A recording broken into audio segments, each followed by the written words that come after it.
Well, good morning. This is Paul Primus calling from Victoria, British Columbia. I just wanted to encourage y'all today from Mark chapter 15, as we're in the middle of another election cycle. It's time for that again. And I wanted to look at how we see Jesus really carrying himself, not so much in how he dealt with politics, but in how he carried himself. And I believe that this bears weight on how we carry ourselves when things go our way, when things don't go our way. So in Mark 15, it says, as soon as it was morning, the chief priests held a consultation with the elders and scribes and the whole council, and they bound Jesus and led him away and delivered him over to Pilate. And Pilate asked him, "Are you the king of the Jews?" And he answered him, "You have said so." And the chief priests accused him of many things. And Pilate again asked him, "Have you no answer to make? See how many charges they bring against you?" But Jesus made no further answer, so that Pilate was amazed. Now, when you look at this account in a few of the other Gospels, the end result is the same. Jesus was silent in what was going on, and Pilate, the governor, was amazed. And I want to challenge you. I know we have the election coming up. There's a lot of spin. There's a lot of words cycling around, opinions.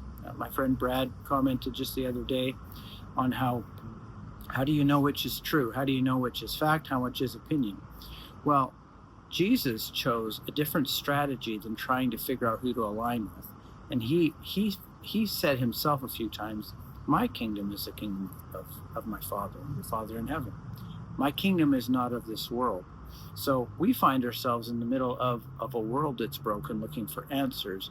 And how do we align ourselves? What do we do? How do we keep praying and not end up being partisan, unduly partisan perhaps, making opinions and statements that end up doing more harm than good?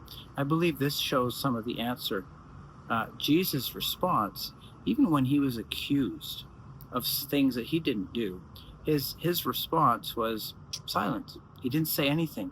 And this actually brought amazement to the people that were having to deal with him. In the political world, everyone is so used to rhetoric, so used to fighting and trying to one-up each other.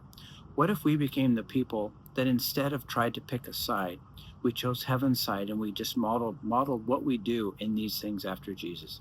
I want to encourage you to vote. I want to encourage you to reach out to people that you're involved with, people that are in your MPs, people that are trying to be your MPs. Pray for them, love them, and make sure that you're representing the King of Kings well. So, Father, I pray today over our nation that we as your people would represent your kingdom well and true, that we would use Jesus as our model for how we carry ourselves, for what we do, for how we speak, that we would learn when to say something and when not to say something.